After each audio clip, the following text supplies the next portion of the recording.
कहानी की शुरुआत में हम सिमियोन नाम की एक 16 साल की लड़की को देखते हैं जो अपने दोस्तों के साथ स्कूल में एक प्रेजेंटेशन देने के लिए बहुत एक्साइटेड थी। वो सभी एकदम मजे में थे, इस बात से पूरी तरह अनजान कि एक बहुत बड़ा तूफान उनकी जिंदगी तबाह करने वाला है। अचानक सिमियोन के पिता फ्रेडरिक वहाँ आ गए और जल्दी से उसे अपने साथ चलने को कहा। फ्रेडरिक एपोलन नाम की एक कंपनी में साइंटिस्ट था। उसके मुताबिक एक ऐसी जहरीली बारिश होने वाली है जो पूरी दुनिया को तबाह करने की ताकत रखती है, जो मिनटों में ही अपनी जान से हाथ धो बैठेगा। काले घने बादल तेजी से शहर की ओर बढ़ रहे थे। उनसे बचने के लिए फ्रेडरिक ने अपने परिवार को गाड़ी में बैठाया और एक सुरक्षित जगह की ओर रवाना हो गया। गाड़ी में उनका बेटा रैस्मस सीट बेल्ट पहनने से इनकार करने लगा, जिससे फ्रेडरिक का ध्यान भटका और उनकी गाड़ी का एक्सीडेंट हो गया। फ्रेडरिक जानता था कि अब ज्यादा समय नहीं बचा है, इसलिए वो बिना वक्त गवाए अपने परिवार को लेकर जंगल की ओर भागा। एक आदमी ने उन्हें भागते हुए देखा और वो भी उनका पीछा करने लग पहुंचे, जो एपोलन कंपनी ने ऐसी ही इमरजेंसीज के लिए बनाया था। उनके अंदर जाने के कुछ ही पलों बाद बारिश की पहली बूंद एक पत्ते पर गिरी और फिर जोरदार बारिश होने लगी। एक ऑटोमेटिक सिस्टम के जरिए सैनिटाइज होकर पूरा परिवार लिविंग एरिया में पहुंचा। फ्रेडरिक ने बताया कि उसे बाहर जाना होगा, क्योंकि शायद वो ही बारिश में मौजूद इस खतरनाक वायरस का तोड़ ढूंढ सकता है। जाने से पहले उसने सिमियोन से कहा कि अपने छोटे भाई का ख्याल रखे। सिमियोन कुछ समझ नहीं पा रही थी, लेकिन अब समझने समझाने का वक्त भी नहीं था। सिमियोन ने अपने फोन पर देखा कि कैसे सब लोग जानलेवा बारिश की चपेट में आकर मारे जा रहे थे। चारों तरफ इस तेजी से फैलने वाले वायरस का खौफ था। अचानक उन्हें बंकर के दरवाजे पर जोर जोर से खटखटाने की आवाज सुनाई थी। उनकी माँ जानती थी कि फ्रेडरिक तो खुद से अंदर आ सकता है, इसलिए उसने बच्चों से कहा कि आवाज पर ध्यान न दें, लेकिन उन दोनों से रहा नहीं गया और इससे पहले कि उनकी माँ उन्हें रोक पाती, उन्होंने जल्दी से जाकर दरवाजा खोल दिया। बाहर वो आदमी बारिश में खड़ा था जिसने उन्हें जंगल की ओर जाते हुए देखा था। वो वायरस की वजह से बुरी तरह छटपटा रहा था और उसने रैस्मस को भी बाहर खींचने की कोशिश की।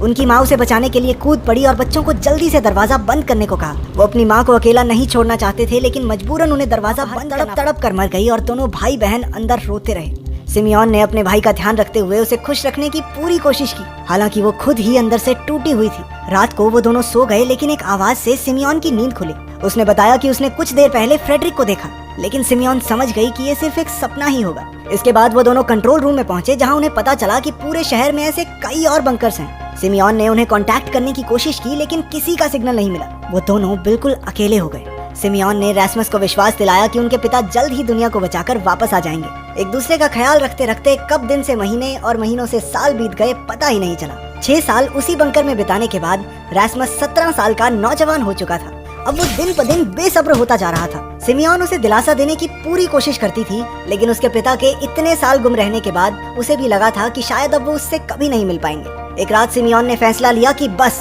बहुत हुआ इंतजार। उसने रैस्मस को पहना और 6 साल बाद पहली बार बंकर का दरवाजा खोल दिया। अचानक उसकी माँ की मौत की खौफनाक यादें बार बार उसे डराने लगी। सिमियोन ने अपनी माँ के अवशेष ढूंढने की कोशिश की, लेकिन कुछ हाथ नहीं लगा। वो शहर की तरफ दौड़ने लगी। रास्ते में उसे क्वारंटाइन जोन तक पहुँचने के काफी निशान मिले। सिमियोन उसके मुताबिक चलती रही, लेकिन उसे सड़ी हुई लाशों के सिवा कुछ नहीं मिला। आखिरकार उसे एहसास हो गया कि बाहर की दुनिया में कोई भी जिंदा नहीं बचा। अब बंकर में रहकर उन्हें कुछ नहीं मिलने वाला। अगली सुबह जब रैस्मस उठा तो सिमियोन ने उसे बताया कि वो बाहर गई थी और वहाँ अब कोई नहीं है। आखिर में उन दोनों ने अगली सुबह उस बंकर को हमेशा के लिए छोड़ने का फैसला लिया।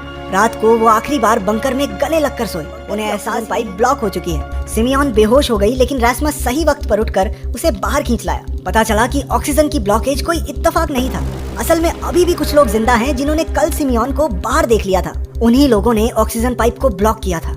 उन्होंने उन दोनों को बंदूक की नोक पर बंदी बनाकर एक कमरे में बंद कर दिया। ग्रुप के लीडर मार्टिन ने बताया कि वो बस यहाँ खाने की तलाश में आए हैं, लेकिन रैस्मस और पहले ही खा चुके थे। क्योंकि उनके ग्रुप के लिए कुछ नहीं बचा था, तो वो बंकर से जाने लगे। लेकिन इसका मतलब ये होगा कि रैस्मस और सिमियोन अपनी मौत तक वहीं कैद रहेंगे। अपनी जान बचाने की कोशिश में सिमियोन ने ग्रुप के लीडर मार्टिन को बताया कि वो ऐसे और भी कई बंकर्स का पता जानती है, जहाँ उन्हें खाना मिल सकता है। ये सुनकर मार्टिन ने उन दोनों को ग्रुप में शामिल कर लिया। रैस्मस और सिमियोन को पता चला कि दुनिया की 90% आबादी मारी जा चुकी थी और बचे खुचे लोग अपनी जान के लिए लड़ रहे थे। वो खाने के लिए मरने मारने को तैयार थे, क्योंकि अब खाना ही सबसे कीमती चीज है। इसके बाद बताया गया कि कैसे मार्टिन पहली बारिश से बच निकला। वो एक सैनिक था जो अपनी पलटन के साथ एक ब्रिज पर तैनात था।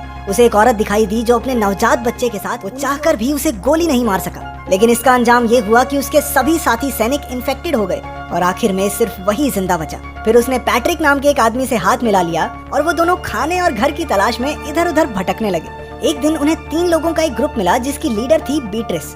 वो खाने की तलाश में उनकी गैंग से जुड़ गए। वर्तमान समय में पूरी गैंग दूसरे बंकर के रास्ते पर निकल चुकी थी। रास्ते में रैस्मस और बीट्रिस की बातें होने लगी और उन्होंने एक दूसरे को करीब से जाना। इस मुश्किल वक्त में भी रैस्मस इतने साल बाद आसमान और पेड़ों को देखकर बहुत खुश था। अचानक उन्हें सड़क पर एक गाड़ी दिखी और सब छुप गए। 2 आदमी बंदूक लिए बाहर आए जो असल में किडनैपर्स थे। इससे पहले कि वो उनके ग्रुप को पकड़ पाते, एक भागती हुई लड़की ने उनका ध्यान अपनी ओर खींच लिया। मौका देखकर कुछ देर बाद उन्हें वो लड़की कीचड़ में गिरी मिली। हालांकि वो उन किडनैपर्स से तो बच निकली, लेकिन कीचड़ के पानी में वो वायरस था जिसके कांटेक्ट में आते ही उसकी मौत तय थी। वो तड़प तड़प कर ना मरे, इसलिए मार्टिन ने उसे गोली मार दी। ये खौफनाक मंजर देखकर रैस्मस और सिमियोन सुन्न पड़ गए, लेकिन उन्होंने जिंदगी के इस नए तरीके को अपनाने की कोशिश की और आगे बढ़ गए। रात गुजारने के लिए वो सब एक बिल्डिंग में रुके। रैस्मस को एक लाश के जूते उतार कर पहनने को दिए गए। सिमियोन के सो जाने के बाद रैस्मस बिल्डिंग में घूमने निकल पड़ा। उसने एक कमरे में बीट्रिस को मार्टिन के साथ देखा। उन्हें साथ देखकर उसे बहुत जलन हुई, क्योंकि वो बीट्रिस को चाहने लगा था। अगले दिन वो दूसरे बंकर की ओर रैस्मस ने अचानक पानी में पैर रख दिया।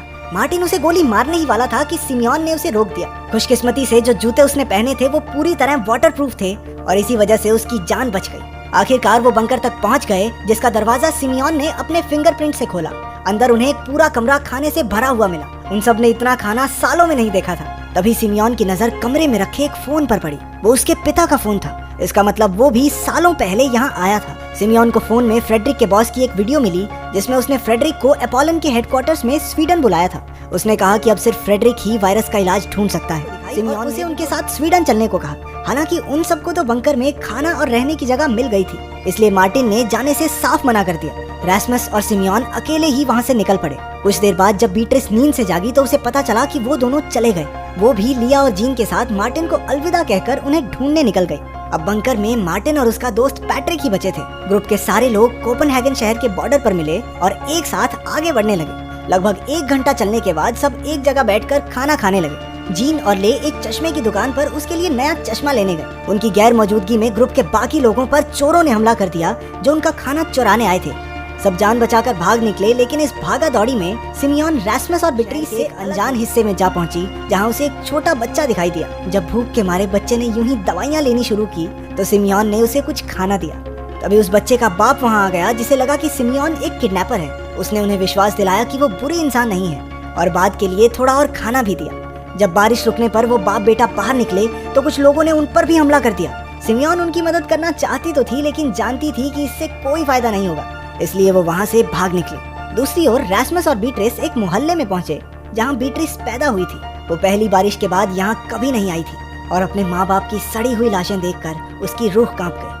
रैस्मस ने इस दुख की घड़ी में उसका साथ दिया, मन बहलाया। जब बारिश थम गई तो वो सब उसी जगह पहुंचे जहाँ सारा ग्रुप बिछड़ गया था। सिमियोन भी वहाँ मौजूद थी और एक बार फिर से सब इकट्ठे हो गए, लेकिन अचानक से एक अनजान आदमी ने उन पर हमला कर दिया जो सिमियोन का पीछा करते हुए वहाँ पहुँचा था। उसने रैस्मस को बंदी बनाकर उनका सारा खाना उसके हवाले करने को कहा। तभी सही वक्त पर मार्टिन और पैट्रिक अपनी बंदूकों के साथ वहाँ पहुँच गए, लेकिन वो आदमी रैस्मस के पेट में छुरा घोंपकर वहाँ से फरार हो गया। सिमियोन को याद आया कि पास ही में एक और बंकर है और वो सबकी मदद से रैस्मस को वहाँ ले आई। उन्होंने रैस्मस की मरहम पट्टी करने की भरपूर कोशिश की। तभी फ्लैशबैक में मार्टिन, बीट्रिस और उनका पूरा ग्रुप। बीट्रिस ने मार्टिन को एक छोटा सा घर दिखाकर कहा कि ये उसका बचपन का घर था। ये साफ था कि उसने मार्टिन और रैस्मस को अपने घर के बारे में झूठ कहा था और वो बाकी सबसे जरूर कुछ छिपा रही थी। अंत में मार्टिन ने सिमियोन को एक डिवाइस दिखाया जो उन्हें पिछले बंकर में मिला था। उस डिवाइस में शहर का नक्शा था, जिसमें जो वायरस के फैलने से पहले वहाँ नहीं हुआ करती थी।